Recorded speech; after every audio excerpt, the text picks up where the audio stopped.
general officers, senior members of the senior executive service, and members of the broader, what I'll call defense community, thank you for your time and attendance here this morning. We're excited to talk with you a little bit today about our FY24 President's Budget Submission. We finished our initial round of briefings with the media as well as with congressional oversight committees, and look forward to talking with you and other entities as we continue to push what the Army does on behalf of what the nation asks it to do in support of the National Defense Strategy. Our strategy is, our budget is a strategy-informed budget, supporting the National Defense Strategy through investments in our people, readiness, and modernization. And I'll use that construct to go through some areas where we think we put some emphasis on within the budget this year. As you all know, we cannot achieve what we do without taking care of our soldiers and our families, who remain the cornerstone of our Army. This budget makes continued investments in our barracks and housing, which we'll talk about, while also investing in people programs. We also seek to maintain the all-volunteer force, which I know you've heard about our recruiting challenges out there, for the next generation. So by reforming how we recruit and how we retain our soldiers. We also continue our momentum with our modernization efforts as we transform to the Army of 2030. We emphasize our 6 modernization priorities, which remain constant, and the RDT&E investments we make, as well as improvements in our industrial base. We also maintain readiness, a high state of readiness for our forces to be able to respond to any contingency, whether that be a crisis at home or abroad. Our budget request is $185.5 billion. This is roughly a 4.6% increase from the FY23 request column that you see there, and of roughly 0.2% over the FY23 enacted amount that we received this year. One key point, no supplemental funding is contained in the figures that you see up there, okay? That's in the notes below it, which is why we've got so many of them, because we have been benefits of supplemental funding lately, primarily for our Ukraine support that we've been providing, and we can address those questions if you've got them. But I'll stick to the base budget request as a part of our discussion. I'll go through the main parts of our budget by appropriation, and then we'll walk through some people programs, some readiness issues, as well as our modernization strategy. The military personnel accounts increased roughly $1.8 billion, or about 2.7%. This helped us cover down on a base pay increase of 5.2%. That's the largest in 20 years for our uniformed service members. As a side note, that is the largest as well for our civilian teammates in 40 years. So a significant investment in there and helping to get after some of the inflationary impacts that are being experienced out there. We also took care of a 3.9% BAH and 3.4% BAS increase. We also put about $6 million towards the basic needs allowance, which is a new allowance trying to help us get after some of that food insecurity that some of our soldiers and their families are experiencing out there. As you're aware, our active duty end strength remains flat heading into 24. So 452,000 on the active component, 325,000 for the Army National Guard. The U.S. Army Reserve does take a slight dip in fiscal year 24 of 2,200 to end up at 174,800. We do expect it's going to take us some time to address our recruiting challenges. However, the FY24 budget does fund some initiatives to attract and retain quality prospective soldiers. We're very excited about our future soldier prep course, a very small investment of roughly $12.8 million. It's allowing us, we've had 3,700 graduates so far. We're investing in those that that seek to serve, but may have a challenge, whether it's academically or with physical fitness. They spend a little bit of time there where we give them some education, some training, and those that need physical fitness improvements get that before they move on to their basic training. Some of these soldiers are able to improve their scores enough that they're able to actually consider additional options on MOSs, military occupational specialties. So it's something that they're actually excited about as well, based on their scores. The Be All You Can Be marketing campaign rolled out here recently. I'm sure you've seen some of the ads. We're very excited about that rebranding effort. We'll continue to see that and push that out to help get the word about what opportunities the Army has for you. We also put in an additional 25% of recruiting and retention bonus, as well as incentive pays, into the FY24 request to help us address and get after, again, achieving those end strength goals. Operation and maintenance went up about $0.8 billion, or roughly 1.4%. I'll talk a little bit more about readiness shortly, so I'll jump into the people programs. Active Army facility sustainment is at 89%. That's roughly a 4% increase in fiscal year 24 from fiscal year 23. And our base operations and support remains at a 95% level of funding against the requirement. There is over $144 million in increased hiring to increase to our SHARP, suicide prevention, holistic health and fitness, as well as CID programs across all the components. So something we're taking very seriously to invest in our people.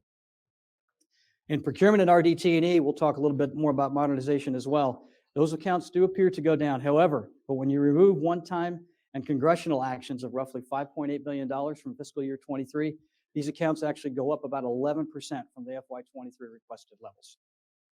We also make a significant focused investment on our organic industrial base of $1.5 billion. And last one I'll talk on is our military construction and family housing. We do have significant investments in our barracks, housing, depot training, our depot facilities, as well as training facilities, as well as put about $350 million towards planning and design of future projects. So all in all, we're pretty excited about our request of sitting at $185.5 billion. I'll talk a little bit more about investments in soldier and family housing next chart. In order to maintain and retain the best of America, we have to continue to invest in our soldiers and our families, which you see up here. And this includes barracks and our family housing. That chart on the right shows you the growth that we're putting into it in fiscal year 24. We are continuing to invest about $1 billion a year across all the components to construct, repair, and sustain our barracks. Fiscal year 24 includes 5 new barracks projects at Fort Wainwright, Joint Base Lewis McChord, Natick Soldier Systems Support Center, as well as 2 at Fort Bragg. This is the continuation of a 10-year investment plan of $10 billion. We're also investing over $1.6 billion over 5 years to construct and repair family housing. The family housing program in fiscal year 24 includes 2 projects at Kwajalein Atoll, as well as Baumholder, Germany. It also includes 2 equity investments with our MHPI partners at Fort Gordon and Fort Leonard Wood to get after improving the housing there. Army leadership also remains laser focused, expanding access to childcare, increasing the fee assistance provider rate cap to $1,700. There are also several initiatives aimed at the recruitment and retention of child care center providers. Entry-level pay increased to $17.34 per hour, providing a 50% employee discount, as well as annual retention bonuses. And then last point I'll make, we are going to make significant investments of over $200 million in future child development centers and youth centers over the next several years. Just some way we're investing in our people. I'll now jump into a little bit on readiness. The operations and maintenance funding across all the components allows us to meet all directed readiness tables as well as global force or GIF map of requirements. We plan to sustain 22 combat training center rotations in fiscal year 24. It's the same number we're doing this year.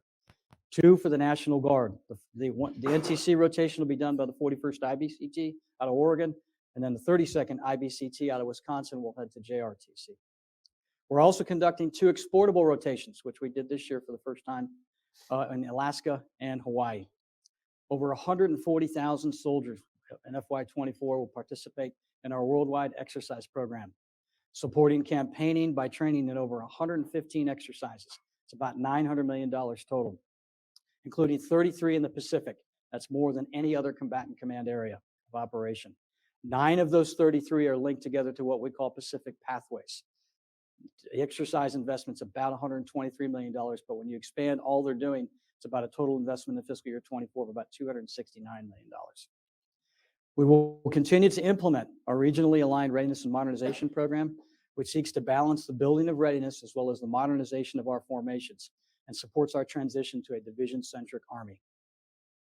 There are several facilities projects aimed at readiness that are 7 in the National Guard, Reserve Readiness Centers, 5 maintenance facilities, 4 of those in the National Guard, 1 in the Army in the active component. Instructional facilities, 1 at Fort Gordon, a state-of-the-art cyber instructional facility, getting after that capability, as well as water utilities and infrastructure investments in Hawaii, which include a 300-gallon water storage tank, a military construction project at Aliamanu Military Reservation. I'll also note a 14% increase in our Army prepositioned stocks, which we utilize in our exercises, as well as our real-world mission support. This includes $161 million in our apps in Europe and $196 million in the Pacific. So just some of the investments as we put more and more towards readiness. Last area we'll touch upon before we go to your questions will be on modernization, and I'll turn it over to Jack to take over and talk the modernization for the Army. Thank you, Mark. So, where do I start? The modernization priorities, the 30+4, remain on track. We continue with those. That's our base modernization case. What we did this year, which is a little different, is we decided to look real hard at what OSD's requirements were for Pacific Shift. So we invested additional dollars in the contested logistics to support that effort. We invested money in deep sensing this year. You'll see this across the FYDP. Maybe not a lot in 24, but when I look at the files, they include all the FYDP years. We also put money back in the ammunition accounts based on the current. You'll also see a fair amount of investments in 24 in ammo and RDT&E, sorry, missiles and RDT&E. We got a fair amount of help from OSD this year on defense of Guam in thickening those programs. So from a FYDP build, this was a particularly good year for the Army with the additional support we got from OSD. We didn't have to take a lot of risk in the programs. In fact, I don't think there may be one minor program termination, but I don't think there were any major programs that we had to put at risk. We looked real hard at when technology was going to mature. We decided some programs going by timeline was probably not the best idea for the Army, and we just allowed the technology to develop out. So we had to move some first equip dates to the right, but if you're developing something, that's normal in how that works. All in all, I would say this is probably a very good modernization profile for the Army. We didn't get it everything, you never can, but given the constraints we were given, the additional from OSD, I would say it's a very good file this year. Thanks, Jack. In closing, the budget continues to support the SecDef's priorities of defending the nation, taking care of our people, and succeeding through teamwork in support of the National Defense Strategy. We look forward to continuing to work with Congress and our other stakeholders to be able to respond to any mission, and our soldiers being empowered to be all that they can be. Thanks for your time this morning. We now welcome your questions. Jack, so you mentioned this before, but give us a little bit more about the Army modernization priorities for President's Budget 24. So the 30+1 remain on track. We're going forward to beginning to field some of the first systems. So the squad automatic weapon is going to get fielded. Long range hypersonics is about to, the prototypes are coming out. We're going through initial testing. The programs, again, one of the bigger things that we did this year was look at actual developmental date instead of developing to schedule. Okay. So that was the big change this year was we may have slowed development down to allow the technology to deliver into the platform correctly, but the programs as a whole remain on pace. There's always a bit of, and again, if you take a more general view, there's always a bit of tension inside the equipping portfolio because it has to do three things simultaneously. Sure. It has to modernize, it has to equip units as the MTO change, and it has to put dollars against obsolescence. So this year is a bit more balanced as we went into the build. So we're getting at some of the obsolescence issues. We looked at what new structure the Army is bringing in to make sure it's equipped properly. So between those three, I think we did a pretty good job balancing it out. Okay, thanks. So Mark, give us a little bit more on the level of investment of the President's budget for missile defense. You know, that's a big topic that we're all talking about today. Yeah, Jack mentioned a little bit on that. Thanks, sir. Yeah. But significant investments here. A lot of it is in support of our pacing challenge in the Pacific. But investments in LTAMDS, roughly $823 million for 58. Hold on, I got to get my glasses. Put your glasses on, yeah. Sorry. Optics are always good. The $823 million is for 5 sensors. The indirect fire, DIFPIC, indirect fire protection, $509 million to purchase 24 launchers. That's roughly 2/3 of a battalion. Sentinel radar investments of $257 million for 12 A4 model Sentinels, as well as a Patriot missile system of $406 million to get after some software and C2 improvements with the radar. I would like to hit on a couple of the missiles too, just to give you some figures. M-SHORAD, 22 systems for $400 million. Precision strike missile, there's 384 million in the request for 110 missiles. The PAC-3 mission segment enhanced, 230 missiles for a $1.2 billion investment there. Gimlers, which you've heard a lot about in the news, and our base request, there's 942 million for 5,016 of those rockets. And then lastly, I'll talk to JAGM, 303.4 million for 993 of JAGM missiles. So just some investments that we're putting towards the air and missile defense, but thanks. Okay, great. Let's take some questions from the floor. Hi, Dan Shear from Inside Defense. You talked a little bit about all of the different accounts that are seeing increases in funding for the FY24 request. I'm wondering, maybe with a relatively flat budget, could you sort of go into, were there areas of the budget where funding had to be moved around or reprogrammed? And specifically, can you speak to the modernization priorities and whether any funding had to be moved from different accounts to help keep those on track? Thanks.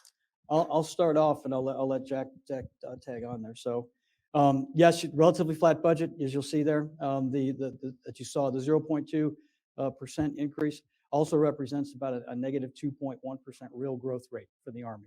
So some challenges there as well. Now we build the budget using a directed inflation rate of roughly 2.4%. That's what we got from the OMB and the administration. That said, we're able to take advantage and support some key things in there, like I talked towards our people. The 5.2%, so money had to be put towards that to pay for the pay raises for both military and civilian. Total there, the civilian pay raise was roughly 448 million we needed to put into that.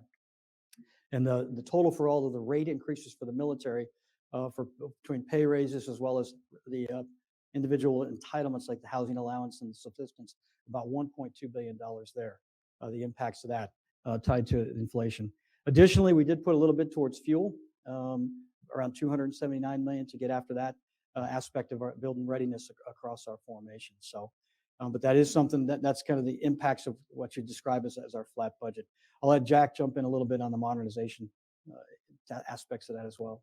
So inside the modernization programs, you will have multiple appropriations. So what'll happen is, let's say you have an issue with tests, let's say in IRCA. You would use the IRCA procurement money, you'd move it to RDT&E to continue the development of the program. So it's a swirl in the flavor of money. It pushes the fielding date to the right, but you keep your development on schedule. But the only place we went after hard, because the technology wasn't quite ready yet for fielding, was DEM SHORAD. So we looked at delaying the fielding of that program for a while until we get a better understanding of technology and we get a better price per unit to bring that technology in. So that money got reapplied to other modernization priorities. So we try to keep the money inside the modernization priorities, but a lot of it was simply based on technological readiness, and most of it was swirling inside the same accounts, just moving between appropriation types. So there's a different view of accounts from, let's say, Mark Bennett. Mark views it by appropriation. I view an account by program. So I'll have multiple appropriations in the same program. Good. Next question. Hi, Meredith Roten from Janes.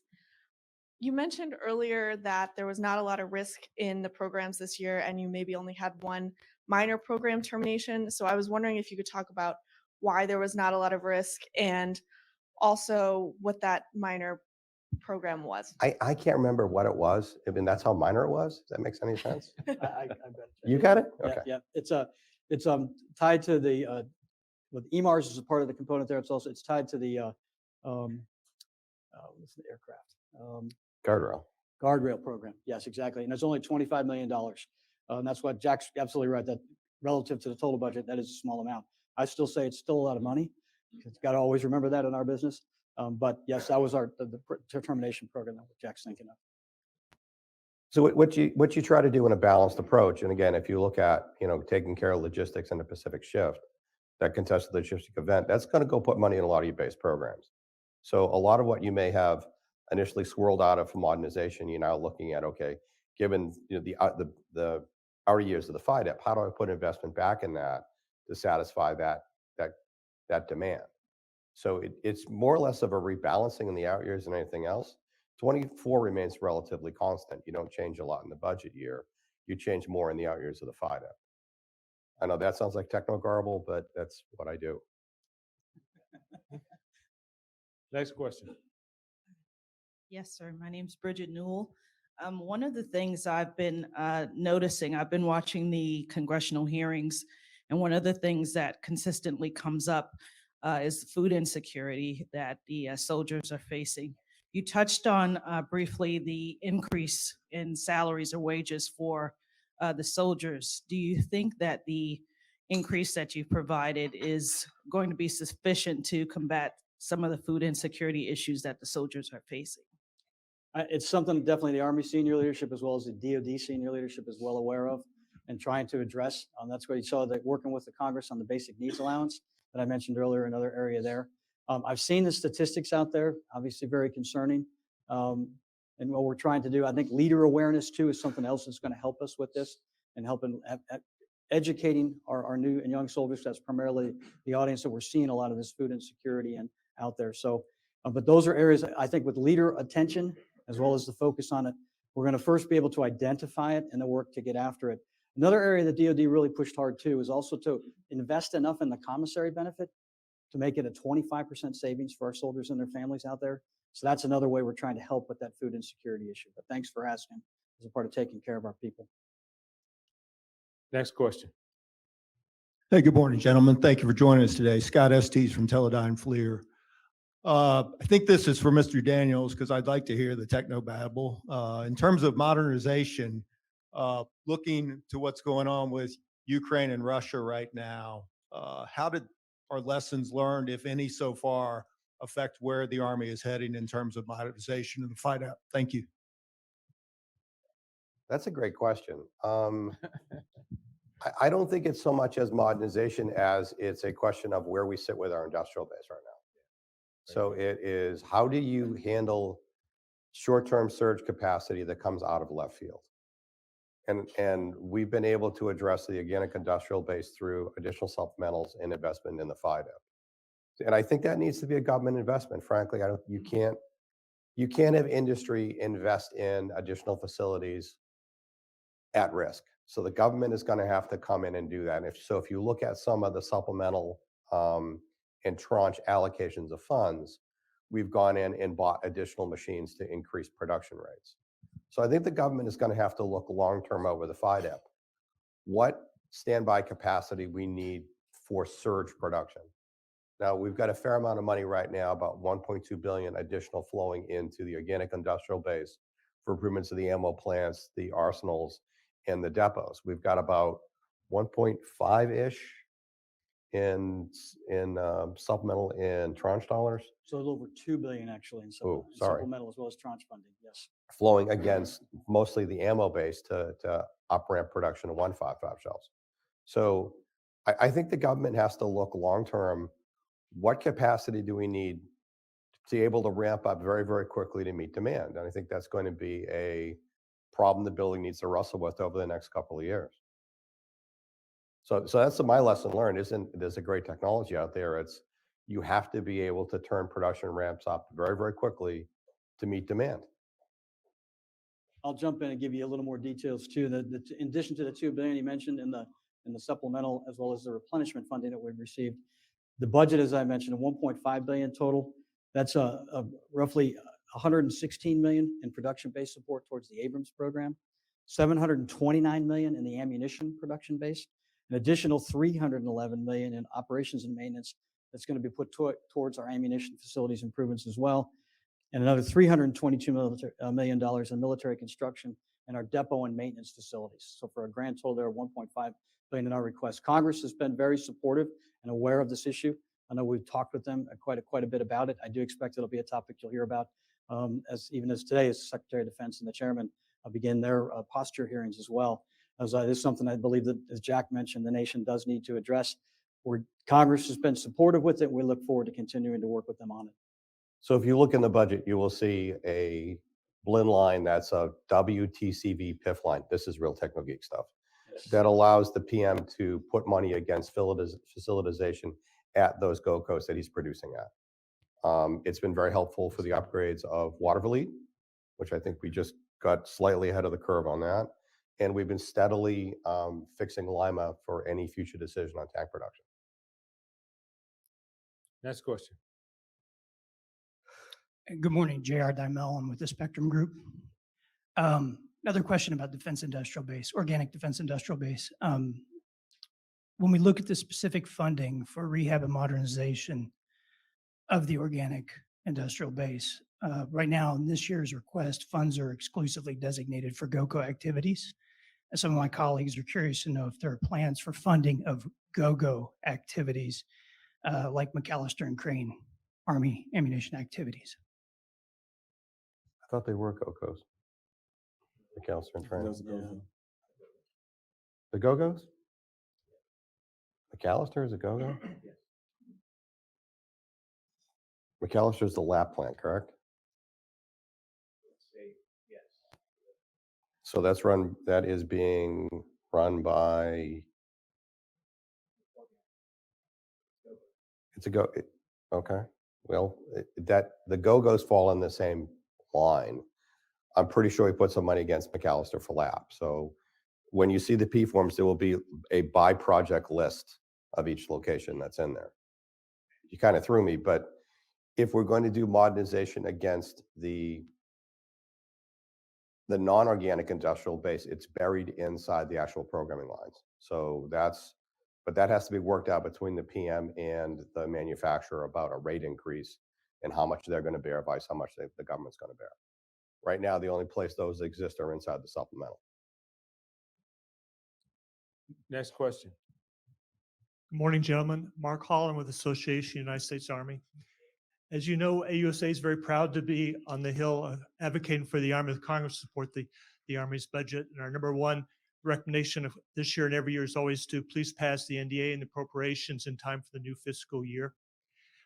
Being with AUSA, this may be a softball question, but nonetheless, a good one, I hope. General Bennett, could you please update us on the status of the Army's UPL, the unfunded priority list? Thank you. So, okay. Well, I will commit to that we are providing one. It's in the process of I would call it the final stage at this point. So that at this point, I'm not going to get ahead of my chief in leadership, and that's the extent that I'll share. Good answer. Next question. Hey, good morning, gentlemen. Thank you for being here this morning. Jerry Regoli from Lockheed Martin. Talking back to your question about maintaining production levels, specifically for ammunition, can you talk a little bit more about the authority that Congress put in the NDAA for being able to go into multi-years for some of the production? And Mr. Bush had talked in a couple of talks recently of potentially changing the acquisition path to maintain that level, being able to fund for long lead items to have a cold start. So we don't have this up and down for production lines. Have you guys looked at that across the FYDP at all? So we did, and inside this budget submission, we're going to have a addendum or an errata for two long lead productions. One is in Glimmers, the other is in MSE missiles. So that document is winding its way to the Hill right now. If we're going to continue a pace of supporting Ukraine, the first thing you got to do is stabilize the production base. To stabilize the production base, you got to stabilize the supply chain. Best way to do that is to initiate a multi-year on those critical munitions. So there are two that are going to be included in the 24 submission. Meanwhile, we're looking at two under our 23 authorities right now. They're both under $500 million. But again, it's attempts to stabilize the production base and the supply chain for ammunition. Next question. Other questions? Yes.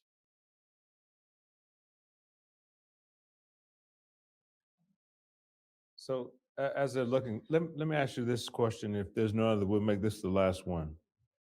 So we've talked about the organic industrial base and working with the private sector. Can you just reiterate again the partnership with the private sector and why the Army has to be focused on sustaining this capacity in the future? Give me a minute to think about an answer for that one, because I got to unpack that question for a sec. Okay. Most of our industrial base right now, there's very little that's GOCO. Most of it's GOCO. So we need to understand in those facilities what's the Army's requirement to modernize. Again, we own it, you operate it. Okay. But there's a point where the Army has to, and I think in some cases we've been somewhat neglectful of of getting the right upgrades and modernizations to those facilities. We spent the last several years fixing the ammo plants, again, just not at the pace we really need to. We got ahead on Waterville, we've got ahead on Lima. We've got to look at what we need to do long-term at Rock Island for that facility. I think there's a fair amount of engagement there. And then we're going to have a discussion with the industry long-term about production rates and surge capacity, that how we're going to facilitate for that. So that's the longer-term discussion I think we need to have. Okay. So I kind of, I want to do it on that one because I think that's going to mature itself over the next couple of years. Is there, pulling that thread just a little bit, is there anything the industry can do to help you as you develop the plan and the program for the future? So I think they need to, I think one is we need to, like on the ammo production side, we need to stabilize our requirements. And I know Tamer's going to go up, but the requirement going up and how you get to the requirement are two different stories. So mine would be great. Tamer goes up. What's the right production rate over time to get to Tamer? Because what we don't want to do is hit Tamer and then crash the line. So we've got to do is what's the right build? If we go slightly over Tamer to keep production lines running, that's fine. And I think we've got to get that through people's head. Tamer needs to be a floor, not a ceiling. So when I hit Tamer, and if I maintain production, because I don't want to shut it off, go to war, and then 3 years later have to reconstitute a production base. So I think Tamer is an objective that if I go over, that actually needs to be a good thing. I may slow production rates down slightly, not have excess inventory, but I think we've got to get that right over time. Because again, if I stabilize that production base, I should stabilize my supply chain, and I should have predictable delivery of munitions over time. But it all becomes, I think, how we approach the problem. That's good. Any other questions? All right, ladies and gentlemen, please join me in another round of applause for our speakers today.